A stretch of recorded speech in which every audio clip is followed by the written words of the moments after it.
Hi, I'm Dr. Stan Steindl, and welcome to Compassion in a T-shirt. My guest today is Dee-Dee Stout, counsellor, educator, trainer, and longtime advocate for harm reduction.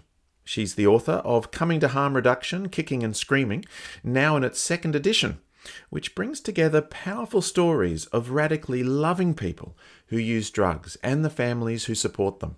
Dee-Dee has worked for decades at the intersection of compassion, addiction, and social justice, and I'm thrilled to explore her journey and her vision for the future of harm reduction. And so I bring you Dee-Dee Stout.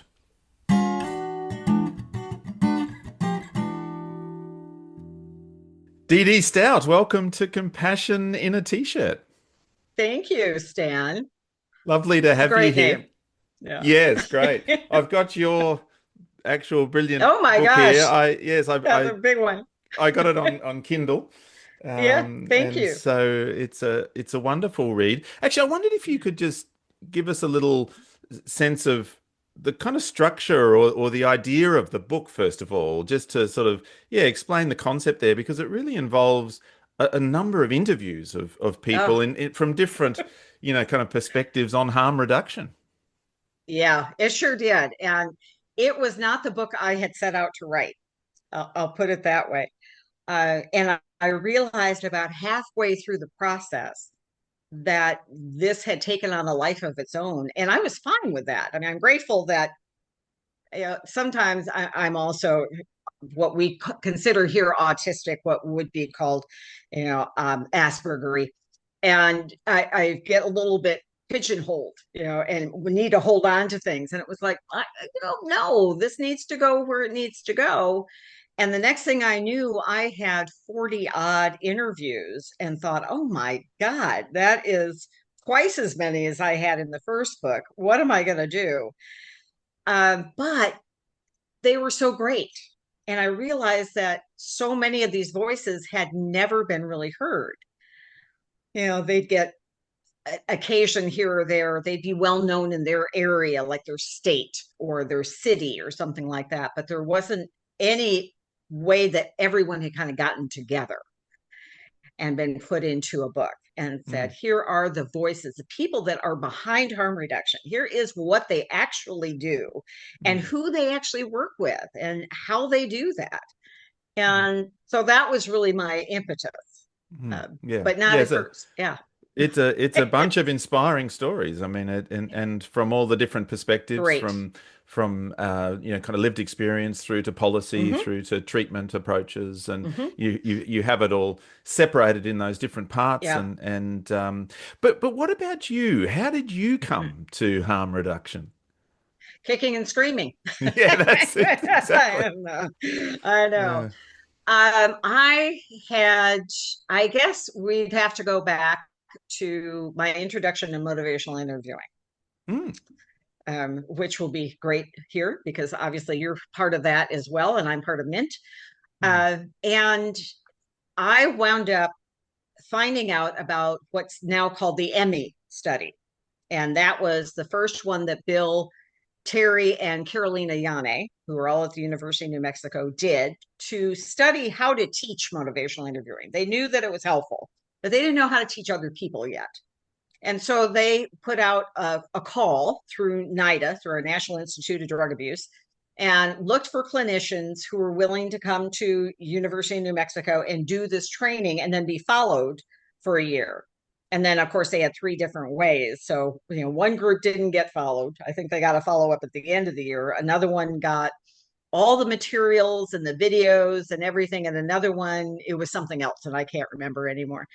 mm, And I had sent in a tape. You had to send in a cassette tape back in those days. And the young man who was someone that I knew from other circles, he was a client and had been for a long time, and it was a former heroin user. He had come into my office and he had first called me and said, Dee-Dee, I don't think you want me to come in. I used today. And he hadn't used in a long time. I was like, oh mm, man, you and I had told him about this recording. and he'd agreed to it. And I said, I'm doing this recording and I have to mail the tape tomorrow. I can't, I can't find anybody else. You got to come in, buddy. And he was like, okay, I'll come in.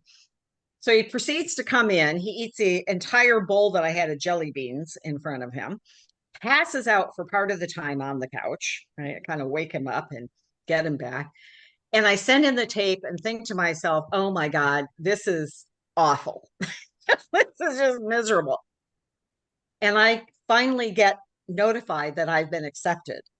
Now, two things from that. One was my joke was to Bill, and I asked him this one time, Bill Miller. So, did you think that you heard something in what I did that was reasonable and you could build on, or was that, oh my God, get this woman in here before she hurts anybody else? Right. It's awful. And Bill, obviously he laughed and he said, no, no, no, it was the first one. I'm not sure that's true, but I'll take it. But the other thing that happened 2 weeks later, he called me and, thanked me for seeing him. And he said, would you drive me to treatment? And I said, what?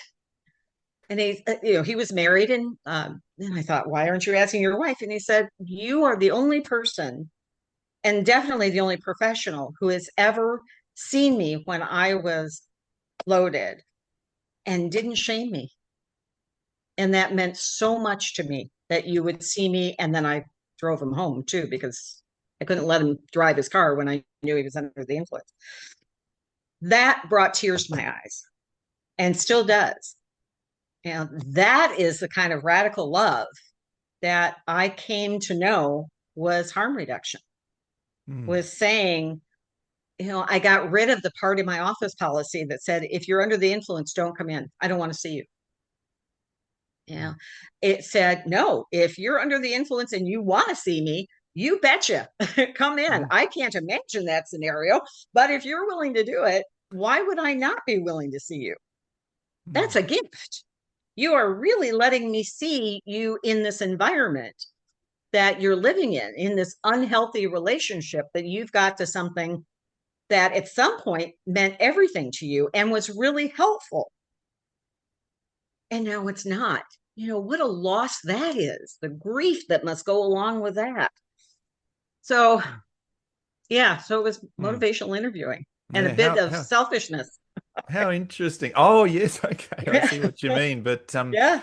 but it's a very moving, poignant point that he was making, wasn't it? Which is that his experience of treatment providers or that sort of area of the world had actually for him been a shaming experience, and that that it sort of makes you stop and think, really, doesn't it? That when because really shame is the last thing we want in something like that. Shame causes people to hide away or to sort of not want to sort of come forward. But for him to have you accept him in that way, the radical love that you were able to show by just having him there and not rejecting, not shaming, and so on, became the beginning of something, I guess, for him. Yeah. And harm reduction is just a de-shaming process at It the really basis, is. in a way.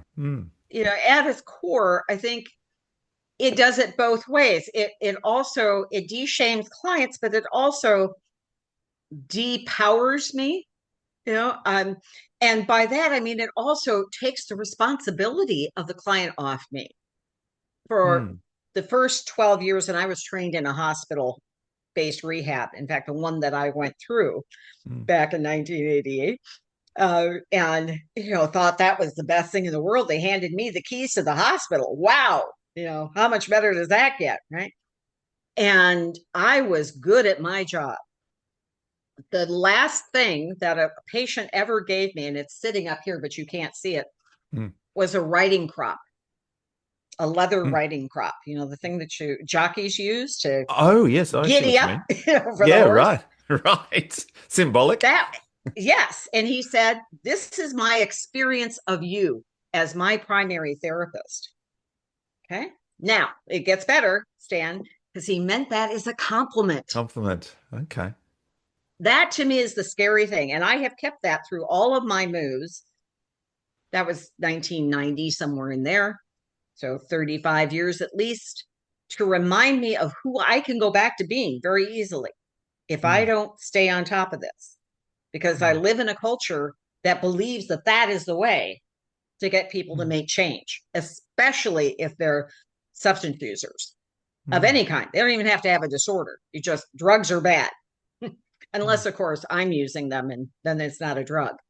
Right, right. Right. Well, Then it's it's something else. there's a sort of a humility then to it in the harm reduction kind of therapist is sort of Yes, not being seduced by that feeling of power, the whip, sort of that's exactly right. metaphorically, and instead being kind of humble about it and Mhm. also respecting the person enough to give them the power and responsibility, I guess. But at the same time, That's right. still welcoming them in. Hmm. There's no negative consequences imposed if someone kind of slips here or there or whatever it might be on what is That's right. a sort of a often a varied journey towards recovery. Yes, absolutely. Now Prochaska and DiClemente use at Norcross, sorry, John, they use the spiral, right, Ah, instead of yes. the wheel, which I love. And even had a client that I worked with, a methamphetamine user many years ago, who is probably one of the most intelligent people I've ever known, and just incredibly bright young man, frighteningly bright, and would ask me in session, what am I doing? All the time. And sometimes I'd have to say, could we do this piece? And then I'll explain why, and he'd go, okay. So I brought it in one day and said, so when they had just made the change, and said, so here are the two kind of stages of change. And we'd had that conversation about stages of change. And I said, which one do you like better? What do you think? And he said, oh, I like the spiral better. And I said, really? Tell me why. He said, because even when I'm on the backside, I'm still on the road. Mm. And I thought, that's it. That's exactly right. Mm. And with a wheel, either you're on the wheel or you're off the wheel. Yes. All right. Yes. So he saw that as very also indicative of his experience of drug use. There were Mm. some positives and there were some not so positives. And Yeah. it kind of went back and forth in this spiral and twist in his life. Mm. Yeah. Again, such an important example of the frame that Mm-hmm. we might take Mm-hmm. and the way that I don't know whether this is true for that person, but it's almost it feels a little bit like it's sort of de-shaming there as well because we Mm-hmm. can still feel like Mm-hmm. we're on the road, That's even right. if we're sort of on the back end or how you put it, and That's right. as opposed to on or off the wheel or Right. sort of good or Sober bad. or using. Yes, And yes, that's how far we too think black and of white. drug use, certainly in this country. Mm, You're either, and in recovery is really just code for abstinence. We're, some of us are really working to change that, but that's essentially what it means. And you are either using a substance or you're not using a substance. mm, mm, And of course, that doesn't work either. I mean, I had my coffee this morning. I don't know about you, but I really like to have my 1 cup of espresso in the morning. It's about the only thing I get to have anymore. And, and that's a drug. yeah. I may like the taste, but I'm also drinking it because I like that little boost in the morning. I'm not a morning person, never have been. So Mm. that's helpful. Well, that's a drug. It's changing how I feel physiologically. But boy, you better not talk about that as a drug. Yes. No, Yeah. or Starbucks would become a drug dealer. Yes. Yes. Yes, there's a section in your book somewhere, I think, or it might have been in a blog on your website, but Mhm. just that idea of how sort of not all drugs are seen as equal in a way. Yeah. And I think that's sort of the point Yeah. you're making that Yes. caffeine is a drug or alcohol or whatever, and some get to be legal or something. Yes. And then certain morality gets then attached to that somehow, and then That's exactly right. all of a sudden those Yeah. ones are kind of fine and other ones aren't fine, even though alcohol, for example, causes so much Yep. suffering in a way, Yeah. and there's an And imbalance there. Well, and in fact, alcohol, at least here, I don't know the stats for other countries, but for our country, alcohol causes about 150,000 deaths annually. Well, Mm, that's more than even at the height of the opiate crisis, I'm going to call it, because it wasn't an epidemic.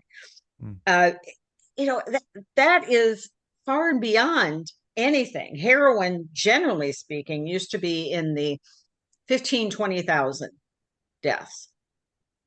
So you look at that and go, wait a minute, how did heroin become this, more evil than Voldemort kind of drug? And here's alcohol that's celebrated, that is looked at as, oh, this is fun and gay. And I'm not against alcohol at all. But how did this happen? yes. And the person in your neck of the woods, sort of, is Julian Buchanan, who has been just brilliant at creating memes that show this. He was one of the first ones I saw that did a meme with a bar, Mm, with somebody sitting with, a pint of beer or whatever it was in front of them, saying, oh, I'm never going to go for those overdose consumption sites. That's ridiculous. And going, right, what do you think you're sitting in right now? yes. Yeah. Yeah. Yes, it's interesting. I mean, in amongst all of that, in amongst the sort of the shaming and really the de-shaming, and in amongst the recognition around power and humility, and in amongst this kind of yes, the legality, but the morality kind of that people put onto things. Like where does compassion come in, do you think? Like if you as you look back on all of that, what role did com would compassion play? Do you have thoughts there? I do. I think, first of all, it was beginning to understand the difference between empathy and compassion. Mm, That I like to say to my students that empathy is a feeling and it's important. You can't have compassion without empathy, but you can have empathy without compassion, because compassion also includes that action. I not only care about what you're going through and feel that on a deep level, I want to do something about it with you, not for you necessarily, but with you. And I'm willing to experience that feeling, whatever you're going through, that tribulation, that challenge, with you as a partner. And I think mm, that is exactly what motivational interviewing has taught me as well. At its core, it's about that kind of partnership. That's why I say that when clients come in under the influence, it is such a gift. And I'm really humbled by that somebody would show me that side of themselves. It shows a great deal of trust in me. That, mm, and it used to be that therapists would say, well, you can't work with someone when you're under the influence. And I'll even admit, maybe it won't be the best session. I don't know, but they're there. And it was Steve Rolnick ages ago that taught me, somebody is in your office, they're motivated for something. So start there. mm, Get out of your head whatever you think or whatever the stakeholder said you should be looking at, and just say, they're in my office. Okay. What is it mm. that you're motivated to talk about or to do? Or what do we need to examine right now? Mm. Yes, because compassion isn't any one particular thing. And in that Yeah. instance, yes, the compassion is Yeah. about creating that safeness for the person Yes. to show up and be present and to kind of have that trust in the therapist to not then reject or shame or get them in trouble somehow, but rather That's right. even just That's sit another with them. piece of it, right? Yeah. Yes, yeah, because just sort of sitting with a person can be a powerful act of compassion Mm-hmm. in that Mm-hmm. sense, I suppose. And there was another little anecdote there where uh, someone was inviting the person to the group meeting and just saying, look, if you turn up and you just sleep in the chair, you just sleep in the Yeah. chair. That's okay, sort Yeah. of a thing. And that there's a very it's yes the sort of the heartfelt desire to try to do something to alleviate That's right. the suffering, but not Yeah. necessarily do we get to do what we might like want to do in the Yeah. therapy sense, but we do Yeah. something to alleviate suffering. And actually, I think that can be a real positive too, huh? Maybe it's Mm, time I don't do what I think we need to do. yeah. Maybe it's time for me to kind of turn that over to you, my client, and you tell me what you think we need to do. What do Mm, you need in this moment? Um, One of the things that I talk a lot about with students or the graduate students that I sometimes get to teach and say we need to talk about this countertransference, this anxiety that you have, and rightly so. I was talking about it with a group yesterday, and around your clients' risky behaviors. You got into this work because, and we call it the helping professions. You want to help someone. However, and we had just seen Bill's little clip on the writing reflex. I was doing a training in MI. And I said, so, the irony of this, and he speaks to that, is this is exactly what we got into the field to do, to try and help people not step into that pit over here or not go down that road because we know what's going to happen. But, well, one, you don't really know what's going to happen. You can take a reasonable guess, sure, but you don't have a crystal ball. So, what if you just ask the person, would it be okay if I shared with you my concern? Isn't that more respectful? And you still get to probably say what it is. That I've never had anyone say no to me. mm, Doesn't mean they're going to listen, but I've done my part and I've shared what I think that I need to say as a professional, and it's out there and they can make a decision what they want to do. mm, But, again, it's that respectfulness as you're talking about. And I think that's what harm reduction is to me in its bottom line. It's respectful and it is in some ways sadly radical. mm. I wish it wasn't so radical. Yes, yeah. Well, that's actually, I guess, yeah, my next question. I mean, what really is your definition of harm reduction, I suppose? Let's see, what did I write down here? Yeah.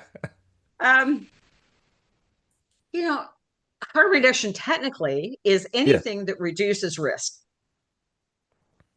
any behavior, right? So we think about, we know there are a lot of car accidents, auto accidents in all different worlds and, in our various countries. Do we outlaw cars? No. We try to make cars safer. We instigate, I was a kid when they had seat belts put in, and I remember when shoulder straps came in and what a big brouhaha that was. And in the 70s, when Nixon decided he was going to lower the speed limit to 55, oh my God, you would have thought we were going to say, I don't know, you can't have your beer anymore, right? Um, it was just an outrage. And we did that not even for safety, but because that was during the oil embargo. Right. And so the cost here of gas just went up astronomically. In fact, you couldn't go to the gas station anytime you wanted. There was sort of a lottery that allowed you to go to the gas station. So, there's a lot of reasons I'm also getting to why we might reduce the risk, right? So we do this all the time with all sorts of things. Condoms are the biggest one that we can think of, having gone through, and I got into this field around the HIV and AIDS crisis, during that time. And so that's another one. But you can think of decaf coffee. That's harm Mm, reduction, mm, mm. right? Low fat, whatever, that's harm reduction. I mean, there's so many examples that we walk through life and we're probably doing all day long. But when it comes to substances, suddenly, yeah, it's like, I don't know, You should just stop.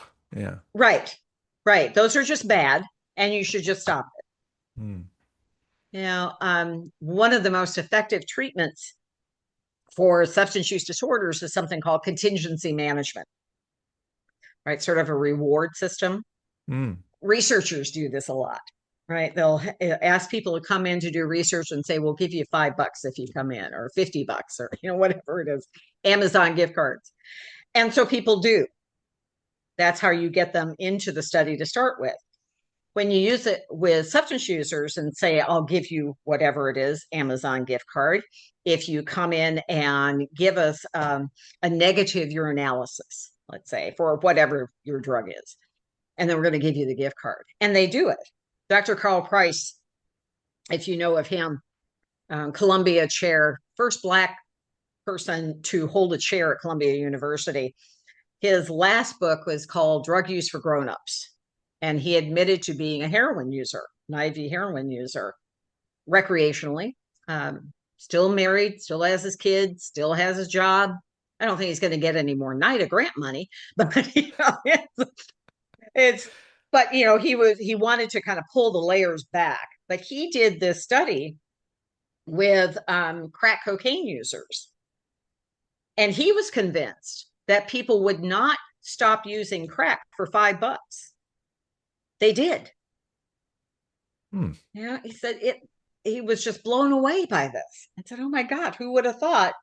Because we've all in this country, again, been indoctrinated to believe drug users. In my first book, I use an expression that came out of 12-step that says, how do you know an addict is lying? And the answer to that is their lips are moving. Well, when you start looking at people in that way, human beings in that way, that is not compassion. That's right? shaming again, isn't it? Yes. Exactly. Exactly. And that's how I was trained. Don't trust. Don't believe anything they tell you. Don't give them an inch. Don't let them, those are splitting behaviors. They're just trying to split you here. Everybody was splitting in those days, or they were a sociopath if you were a man. I mean, I like to think of it as my granddaughter, who's 3.5, has told some fibs already. Well, she's just trying to get her needs met, whatever that need is. We don't call her manipulative and a liar and say, okay, we're not going to ever believe her again. We just go, okay, she's 3.5. It's the same process, if you will. If I can't make this environment safe enough for you to tell me the truth, that's on me. And I've had that experience with a client. It took her 1.5 years to tell me the truth on something. I was so grateful when she did and came forward with that, and shocked that she did. But I always believed her anyway. I believe because whatever she was telling me in that moment was all she could tell me. She had had so much trauma in her life. She just couldn't trust. And I thought, well, of course you can't. Why should you? Just because I have some letters past my name, you're supposed to trust me? That's insane. Yeah, there's actually, if somebody is lying to us, the first thing we should think about is what might it be about me or our relationship that motivates the person to feel that they have to lie. It might just be that we just need to create more safeness in the relationship, or it might be that they're doing it because they know if they tell the truth on this matter that they'll only be judged and disapproved of and so on. I mean, that's right. It feels like harm reduction is actually a very kind of creative process in a way. It's about thinking laterally a bit, or kind of coming up with ways that for this person might achieve that aim, which is to reduce the risks around things. And it's sort of, you mentioned some policy examples where maybe the legislation is kind of helped to reduce risk, but this is kind of like a conversation where the person themselves is coming up with ideas about what might it be that will just bit by bit reduce risk. That's right. And as Scott Miller would say, who I studied with quite often, he would say it has to be in a way that makes sense to them and in a way that's doable for them. Right. So there has to be this partnership again, that's going to get the outcome that they want. So again, we need to let go of our outcomes, and that can be tricky. And I also appreciate that we have stakeholders that maybe your supervisor, it might be your college professor, it might be the insurance company, it might be the probation department, it could be the parents, right? I mean, there's lots of different people in there who want certain things. And when it comes to drug use, what they typically want is for it to stop. And I get it. That's their anxiety. Oh, if it just stops, then that'll solve everything, which of course is not true ever. But that's the myth that we have around this. So if people just stop, then we can get back to our life, is essentially what that is. But we can't force people to do that. I mean, Bill Miller studies have shown that over the last 40 years. Trying to convince people to, cajole them, to nag them, to threaten them, whatever it is, just doesn't work. Does it work sometimes? Sure, anything can. Does it work most of the time? Not even close. Mm. No. People are much more likely to follow through with something they've chosen themselves That's to right. do, I suppose. And so That's it's a right. harm reduction too is an evocative process, trying to sort of see, Yes. can we be creative in our conversation, but perhaps the person can have a think about, what makes sense to them and something that they feel they can actually achieve. The first edition of your book was about 15 years ago, I think, and this is Yeah, now the I know. the second edition, although you mentioned before we started recording that it's kind of like volume two, really, in a way. But yeah, over that time, I mean, has the notion of harm reduction or the definition of it or the practice of it, I suppose, changed, really? It has. I mean, there's some interesting things about that. And thanks for that question, because I have kind of a new direction in my life that I'm trying to take with all this. I think the definition has pretty much stayed the same. One of the biggest changes in the Biden administration was we could now say the words harm reduction in a grant application, which Oh, prior to that, you could not use that term. You could call it risk reduction. You could call it, there was a bunch of euphemisms. I think people had kind of crib notes when they were writing grants. Okay, we can say these phrases instead of, but he took it off and said, okay, you can say harm reduction. hmm. And it was amazing. Well, I think we got a little complacent, frankly, because obviously that's not happening now in the Oh, second Trump administration. That is completely off the table. In fact, in one of his latest executive orders, he put in quotes literally so-called harm reduction. We are not funding so-called harm reduction. And I thought, wow, talk about a shift. So now we're saying the words, but not in a good way at all. hmm. So harm reduction to me, and I think where I'm kind of leading to, is we've done a really good job in this country of talking about what we sometimes label Narcan and needles. So Narcan is the naloxone is the generic. Narcan is the brand name of the opiate overdose reversal medication. Used to be IM intramuscular. Now it's in a spray, and it works very effective. That it almost instantly throws somebody into withdrawal. Not good for them in the sense of they're not going to be happy about it or comfortable, but they will be alive. That is the good news. And handing out needles. So syringe exchange. What we used to call needle exchange programs here, NEPs, but now are syringe service providers is the new phrase, SSPs. Got to keep up. And I'm delighted with that because that has helped people to stay alive. It has reduced hepatitis B and hepatitis C and HIV and other bloodborne diseases, and it's fabulous. However, I think we've done such a good job that that's all people see in kind of the public. Hmm. Oh, you people never talk about treatment. People never talk about change. And I got to thinking about that as I was writing this second book and thought, they're right. We have not done a good job of talking about treatment. Well, what do? I'm trained in harm reduction psychotherapy. That's treatment. Therapy is treatment.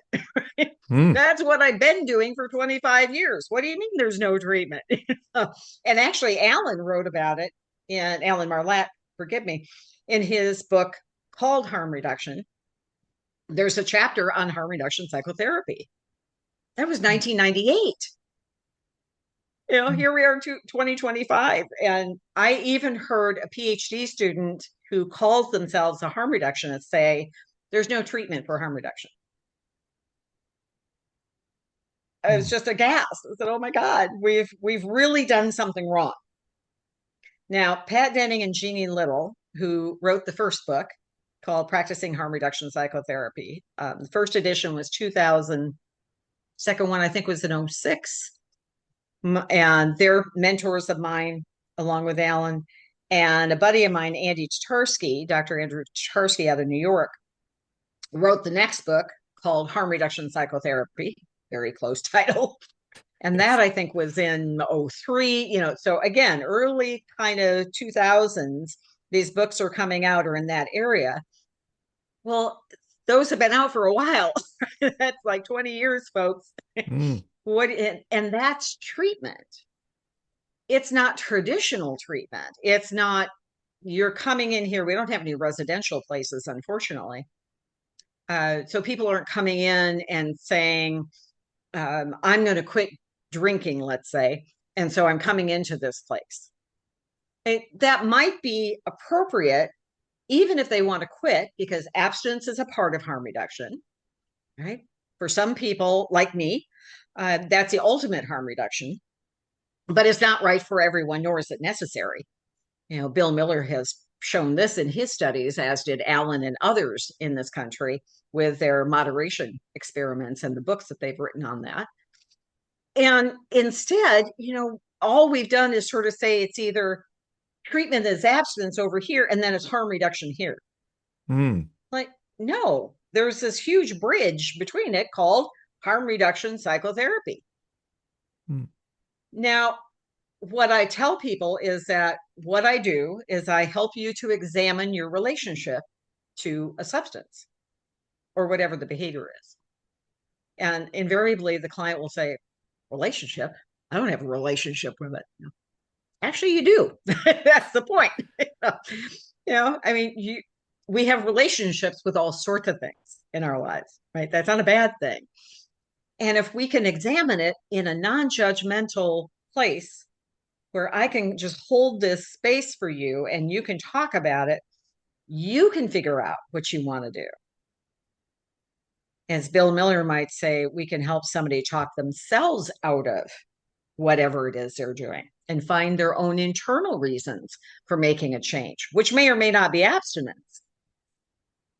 Mm. It's That's almost my like job.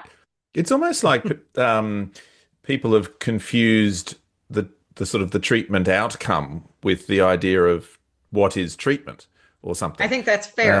And that's a good way to explain it. Yeah. Yeah, that we've gotten kind of caught in, not caught, but sort of focused maybe on the idea that abstinence is the treatment outcome, and kind of but slash treatment, and it's almost a public relations kind of a thing, like helping people Yes. to sort of, communicating this notion of harm reduction that actually encompasses abstinence as a treatment goal. Yes. That if that may be the person's goal too, is abstinence, That's right. or periods of abstinence, or kind of other forms of change. There's lots of Mm-hmm. possible That's right. helpful outcomes there, and certainly harm reduction psychotherapy is a treatment approach, That's right. and then the outcome is really about harm reduction, and the changes could be sort of many and varied. It's interesting to think That's how right. to get the word out there about. I think in some ways maybe We this need is better PR. Yeah. maybe it's this thing about some of the myths, though, because there are some kind of Yeah. myths and misunderstandings about harm reduction. I mean, so-called harm reduction in the recent executive order just speaks Yeah. to that, that there's this Yeah. sort of this complete, sometimes just misunderstanding of what we're Yeah. we're even talking about here. Like, what are some of the common myths that really relate to that? Yeah, great question.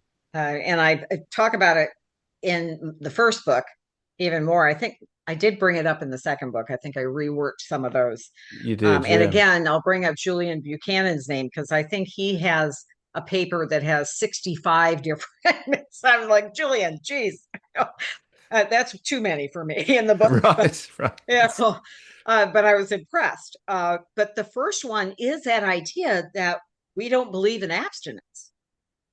And it's like, and I Yes. remember believing that. I remember sitting in my drug and alcohol classes, and when I was taking them, not teaching them, and we learned two things about harm reduction.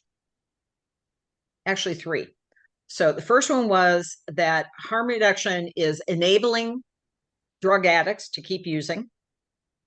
And the second one is it's methadone. And the third is we don't like either of those.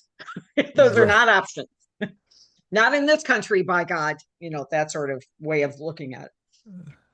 And I remember kind of pulling those apart and realizing, I was an illicit drug user for 20 years. And I thought back on my times and thought, okay, let me think about a time that I asked for permission. This idea of giving people permission to use, and I'm enabling the ability. I couldn't think of one. Mm, I've never asked for permission. Would it be okay if I fill in the blank? mm. Who does that? Right? Can I have a beer tonight? Is that really what maybe, honey, can you watch the kid while I have a beer tonight? I mean, I could see something like that, but are you actually asking for permission to do something like that? That doesn't make sense to me that an adult in particular is going to do that. And this idea about methadone, well, methadone is one of the best treatments for heroin or other opiate problems if you do develop this unhealthy relationship to an opiate. It's fantastic. And it's old. We know it. It was developed in the 60s. Neiswander and Dole were the two chemists that invented it. So we know all this literature about it. It's amazing. Anyway, it's full of all this judgment. Here we go with that morality again. Well, you're just Mm, trading one drug for another. Well, mm, that's what insulin does. mm. My pancreas can't make insulin, so I need to take it.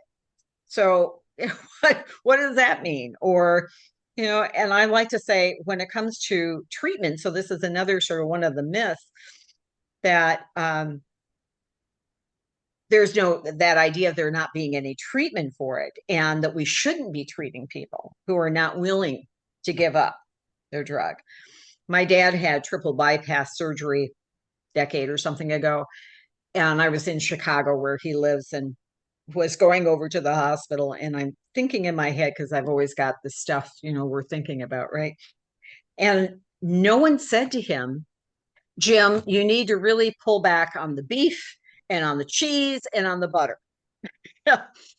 He grew up on a farm originally. I mean, this is what the Midwest is: cows, corn, butter, Right. cheese, right?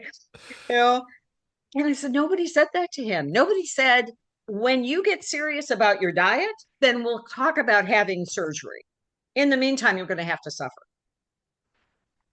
That doctor would have been taken out possibly in handcuffs. And said, but certainly the board that he's certified by would have said that is completely unethical. But you can't do that. And yet we do that to people who have these unhealthy relationships or these complicated relationships to substances all the time. Mm, Now, Pat Denning said it best in her, I think it was in the first edition of her book. And so why is it that with substances, we ask people to not have the symptoms of their condition before we'll treat them?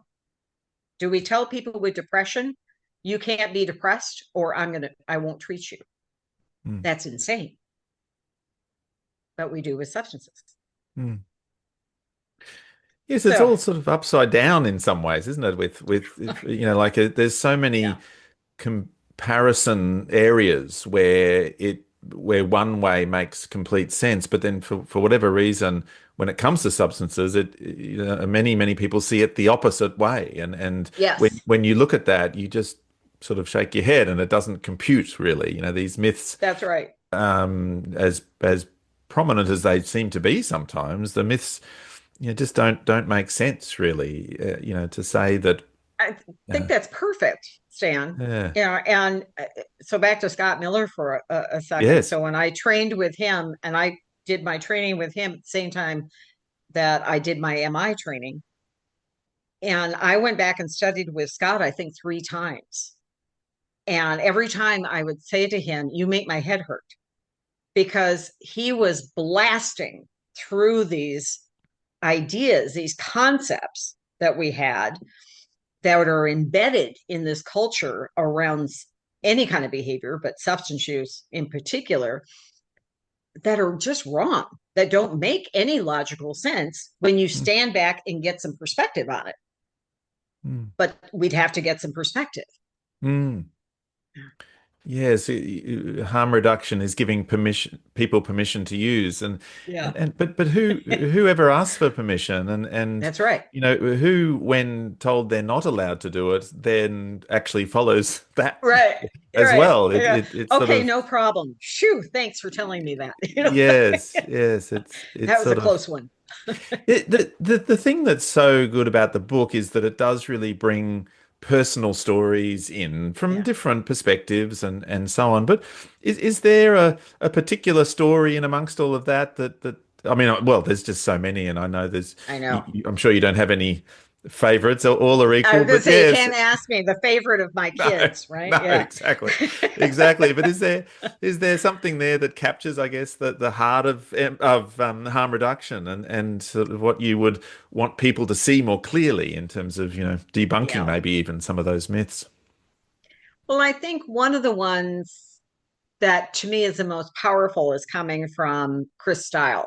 And I get to use his name and I get to, breach his confidentiality because he did in his story. So, Yes. and I saw him recently. We went out for a walk. I've known Chris since the early 90s. And he was my client at a residential treatment facility at one time and then came into my private practice in the 90s and was with me for many years. And now we get to just be friends, and connect on kind of that level. And when I asked him if he'd be interested in letting me use his story for this, and sharing it with folks, he was, first of all, he said he was honored that I would think of that. He is still very much a 12-step attending person. He was an IV heroin user for many years. He has had continuous abstinence for decades now. So there's that piece. He's abstinent. And he said to me recently what he learned about harm reduction was really how I worked with him. And that was letting him be himself in the room and being okay with that whoever he was, whatever he was feeling or thinking in that moment was okay. And that he took that approach and is using it with the people that he sponsors in saying, when they would come and say, "Oh my gosh, I don't know if I should be using Suboxone." So now in 12 step, in some areas, there's concern about using the opiate agonist antagonists for helping people to move away from illicit opiates is essentially the purpose of them, and they're very effective. They are the gold standard. And he would say, "Yeah, if that's what you want to do, if you think that's going to be helpful to you and keep you away from fentanyl or whatever it is, sure, I'll work with you." It became a non-issue, Mm, mm, and I hadn't really intended to do that. That was not how it started, but it became that. And he realized that people who have their own preconceived notions, often based on their own recovery experiences, I did it this way, so by God, you should do it this way too. That wasn't very effective. In fact, it often harmed people. Mm. You know, and he said, "Thank you for giving me that gift." And I said, "Hey, I'm just channeling the folks before me. I mean, thank you." And this comes on. I'm standing on those shoulders. Yes. And Yes. I appreciate that. But I think that's the point. And I love the stories because to me, that's how you change culture. Mm. It's not from people telling you what to do. It's not even laws are helpful. Don't get me wrong. I'd love to change some of the policies and laws. Absolutely. It gives a frame, but it still doesn't change behavior. When we change behavior is often when we hear about someone else who's going through it, or when we have that chat late at night with a girlfriend or a boyfriend, who's helping us through it, or our partner that says, "Hey, have you thought of it this way? You know, could we talk about it in this frame, maybe?" Or I went through something similar. Maybe my sharing this would be helpful to you, which ironically is going right back to the origins of 12 step. That's all it was supposed to be. Mm. Yeah. Yeah, I had this problem. This is what I did. Don't know if it'll be helpful or not. Happy to share it. Mm. I wonder whether some of the myths around harm reduction come from a kind of a tribal sort of competitive thing between approaches or something that because I definitely noticed in your work that you're much more keen to bring approaches together, really, and You to notice that? Thank you. yeah, to find the common ground, to see Yeah. where they can complement each other. And Chris's story really, yeah, kind of exemplifies that as well. There's a really interesting sentence here where he says, in my AA meetings, I found that some people accepted abuse as a rite of passage. They were saying things to newcomers like, you have to take the cotton out of your ears and put it in your mouth, or Yeah. maybe you're not done using drugs yet, and so on. Yeah. There's he was able to kind of find the sweet spot really between Yeah. an abstinence approach, which he's obviously very committed to, Yep. and then also bringing in that harm reduction idea as well, Yeah. and by doing that, really stepping away from again the shaming piece. Yeah. Yeah. I think that's the greatest thing. And he was a young man at the time. Mm, Uh, we were both younger then, who was really full of a lot of shame. mm, But I've never known a drug user, not of what we might call a problematic or chaotic drug user, who wasn't full of shame. That's the irony of all this. Nobody had to shame me for my drug use. I already felt mm, horrible. I felt morally bankrupt. I felt stupid. I felt, less than human. I seriously didn't believe I deserved to breathe the same airspace as other humans. And I still feel like that from time to time. mm, It doesn't just go away. It does reduce in my experience. mm, mm, But, it's part of the reason oftentimes we get involved with substances is because it makes us feel better. mm, Yeah.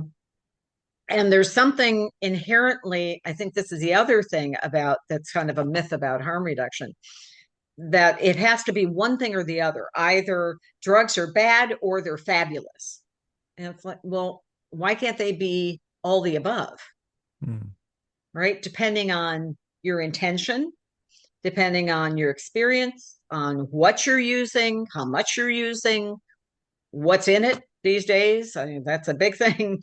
Yeah, what your expectations are of it, the whole drug setting sort of theory. And that's one of the pins in our tent of harm reduction psychotherapy. There are 5 theories that we're based in. And that's one big one, is understanding more about the drugs you're using or about the people that you're working with, helping them. So a lot of times when I'm working with folks, it's around helping them to learn to set intentions. And maybe the intention is, I want to get snot flying drunk and just be stupid. Okay, then go do that, but do it intentionally Mm. and have a good time. Yes. Don't do it accidentally and then beat yourself up the next day because you did it. Like, can we get rid of that part? Mm.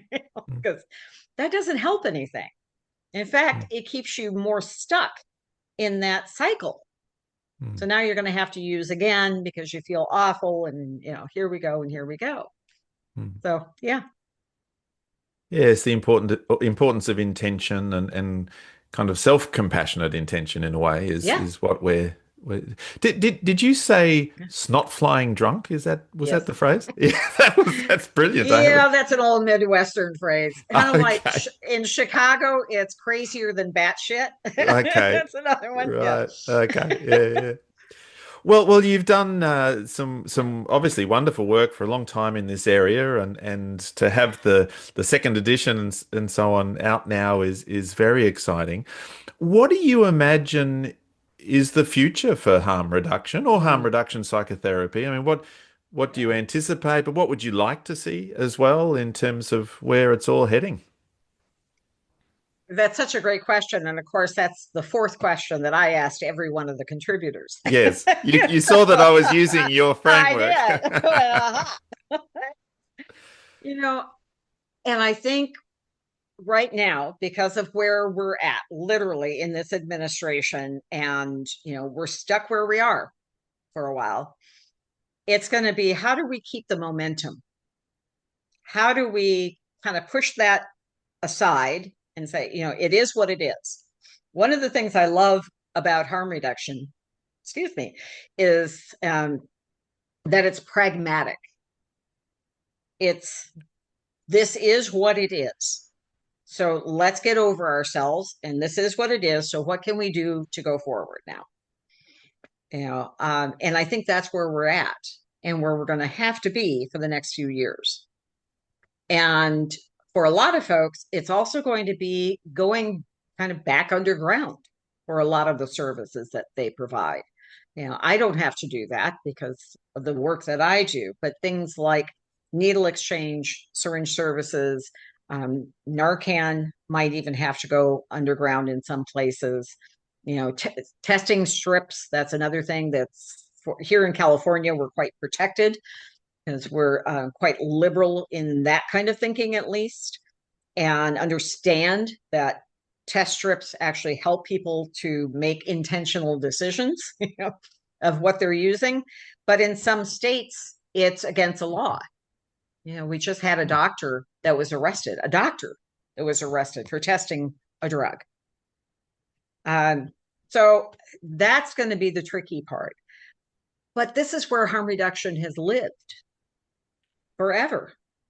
The history of harm reduction comes out of queer and people of color who have been having to take care of each other in their own communities forever because nobody else was doing it. So if we look at it that way, I think it can be really powerful and say, yeah, we can do this. We're just going to have to stop the infighting. Let's just not listen to that exterior noise. Let's refocus and let's do this.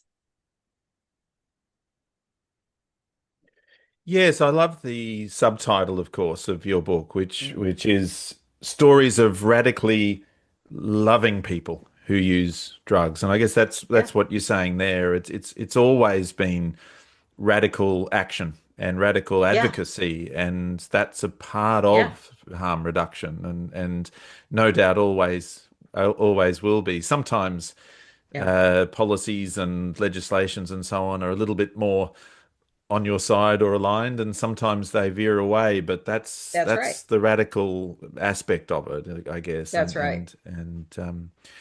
Well, I And yeah, it's a let me just yeah. add, if I could, Mm, Stan, that mm, right now we have been told by some leaders that compassion is weakness. And mm, of course, we don't want that in this country. So compassion is now radical. And yeah, I'm okay with that. I'm yeah, perfectly okay with that. mm, Yeah. Yeah. yeah. Yes, no, I